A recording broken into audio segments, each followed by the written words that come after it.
I'm Sharon Nicometo. I'm the Parks Department coordinator. That means a lot of things, but I do run the farmers market also.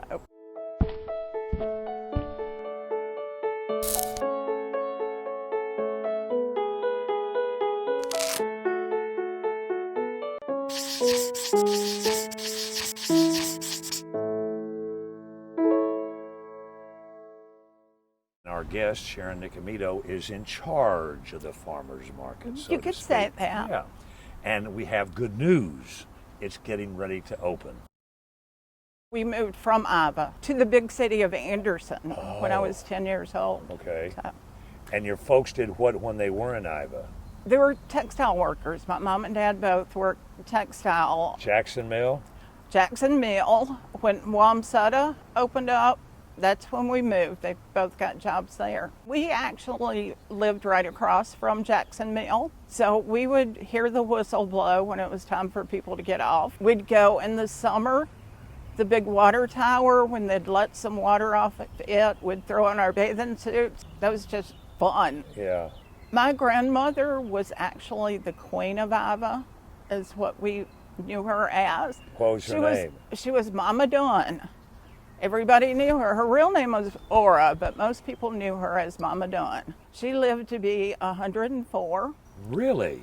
When she was 101, she finally went to the Calhoun because one of my aunts went in and found her standing on the kitchen table changing a light bulb. She was feisty. Tell me about meeting your husband, because that's a good story. And he has a fascinating history himself. Yeah, Nick owned the Plank House on North Main Street. I was looking for a job and somebody told me that Nick needed a bartender. So I went in, got the job, got the husband. And then he ended up doing some other interesting things too when that job went away. He was into boxing. He actually had Anderson Boxing Club and he trained Sammy Horn that most people in Anderson or Pelzer or Williams didn't know about. And they actually fought in Vegas. They fought on ESPN. Sammy fought for the ESPN Welterweight Championship. Joe Davenport helped connect me with the county, and I ended up working with Keep America Beautiful and Community Relations, and I did that until 2009 when the county started the Parks Department. The history of the Parks Department was what? Well, up until 2009, there had not really been a designated Parks Department. It was reactive things that were done by planning and development, just trying to keep them up. When Holt became interim administrator, there was some restructuring done and he decided to form a Parks Department. It was me and Matt Shell, and then Glenn Brill came in as the PRT division director. And we focused on redevelopment and building and was able to concentrate on actually parks instead of just waiting for a phone call.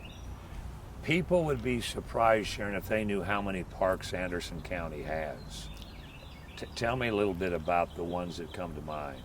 There are 38 county-owned or leased parks. Some are just walking tracks, some are just a boat ramp, some have playgrounds. There's Dolly Cooper Park that's continuing to grow. Green Pond Landing is a big one. And you have been here through the whole development of Green Pond. I have. Do you remember those early meetings that you all had when the vision was discussed and how some people more than likely said, this is just too big for Anderson County, something like this is never going to happen? I do. I was actually around. We walked through the property when it was all trees with an arborist and the developers figuring out what trees could go. It ended up there were a lot, but some of the native trees we tried to keep. And then the interesting thing was when we got in there, we found out how many rocks were in there. Yes. And yet, despite that, it's moved ahead. Tell me where it is now and what the future holds for Green Pond. The next steps in Green Pond is going to be an amphitheater. They've just increased the handicap parking space. Amphitheater, drive-through weigh-in lane. DNR has actually been super supportive, and we're waiting. Matt's working on some big new funds right now. We also have now restrooms out there that we didn't have before. We do, 2-story restrooms. Which is probably one of the few 2-story restrooms in the entire state of South Carolina. True. And we're also on the drawing board is to put another one of those loading dock lanes. Yes. And I guess this pandemic has kind of put everything kind of on a temporary hold. The contractors are still working on stuff. As far as the use of Green Pond, we've canceled all tournaments. We're not allowing any gatherings. But I have a camera that I can watch the parking lot at Green Pond, and 3 weeks ago, it was completely covered up. I mean, the parking lot was full. It was rec boaters, recreational boaters. Give me a brief running history of the Anderson County Farmers Market. Back in the older days, the farmers market was just on Tolly Street. It was a little covered shed that people would go to sell their produce. In 2002, this building was built. Yeah, on Murray Avenue. On Murray Avenue. It's right behind where the bus station used to be. We took the farmers market under the Parks Department, and we've been doing it ever since. That was 2011. And the market during its season is open what days? During normal times, Tuesday, Thursday, and Saturday from 8 to 1. And since you all have taken over, you've kind of expanded it and allowed other things to be under the umbrella of the farmers market. Give me an idea of what now folks that may not have come down here in a long time could expect to see on a normal day. We've let crafters in. We're getting a lot of soap makers, jewelry, breads, different things. We also, a couple of years ago, expanded the area so people from within 50 miles of Anderson County can come to the market now. Because at one time the rule was only things grown in Anderson County could be sold here. Right. And what we found out was that some of your old time produce growers were getting out of the business. Yeah.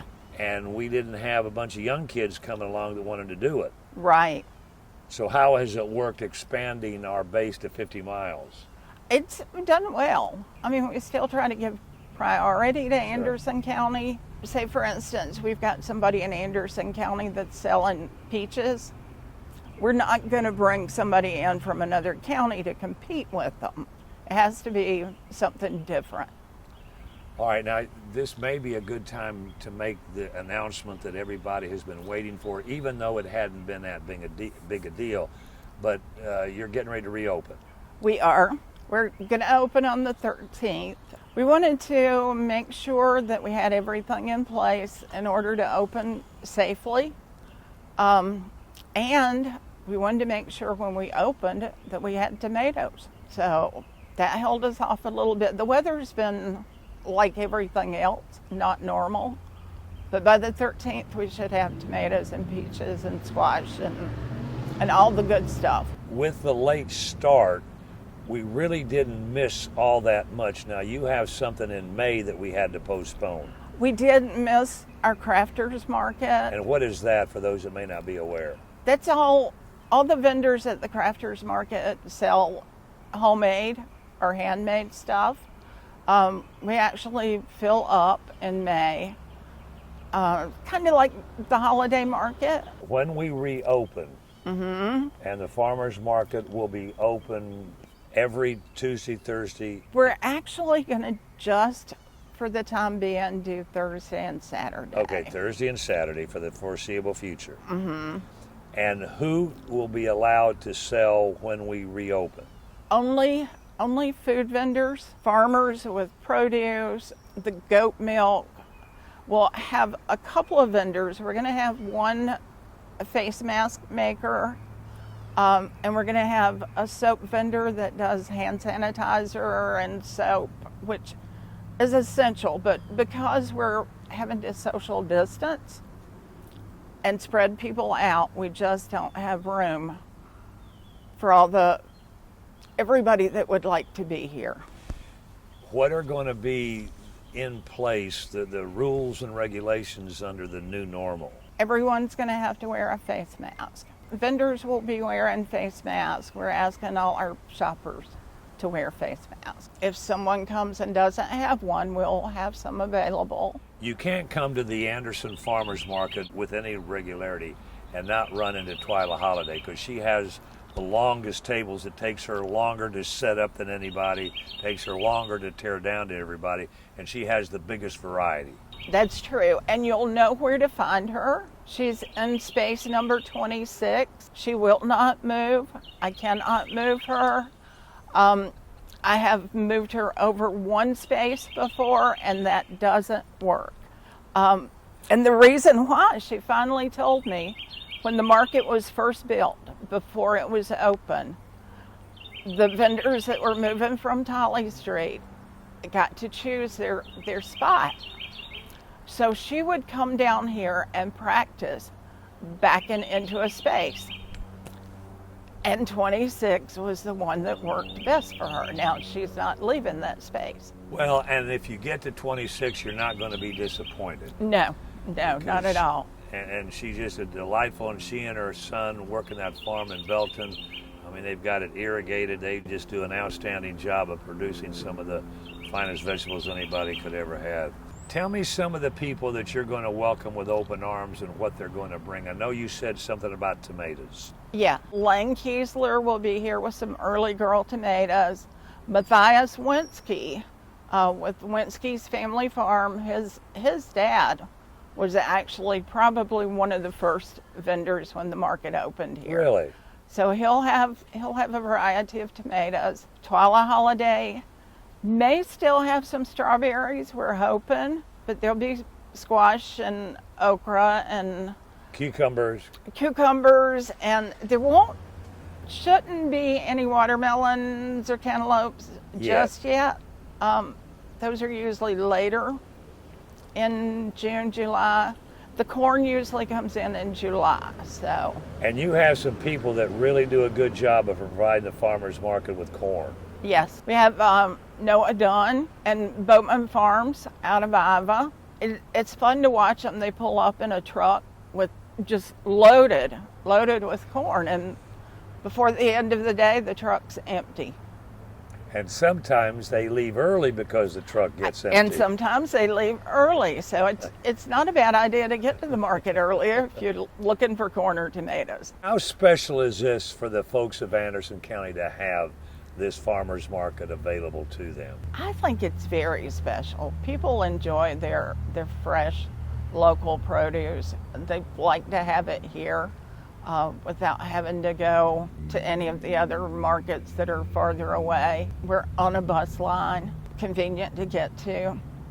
Well, also seniors in June will be receiving, the ones that have signed up will receive senior nutrition vouchers that they'll be able to use at the farmers market. In summary, tell us again what's going to be happening at the Anderson County Farmers Market on Murray Avenue in downtown Anderson. We'll be opening on June 13th, opening at 8 o'clock. Be here early to get tomatoes because they're probably going to go fast.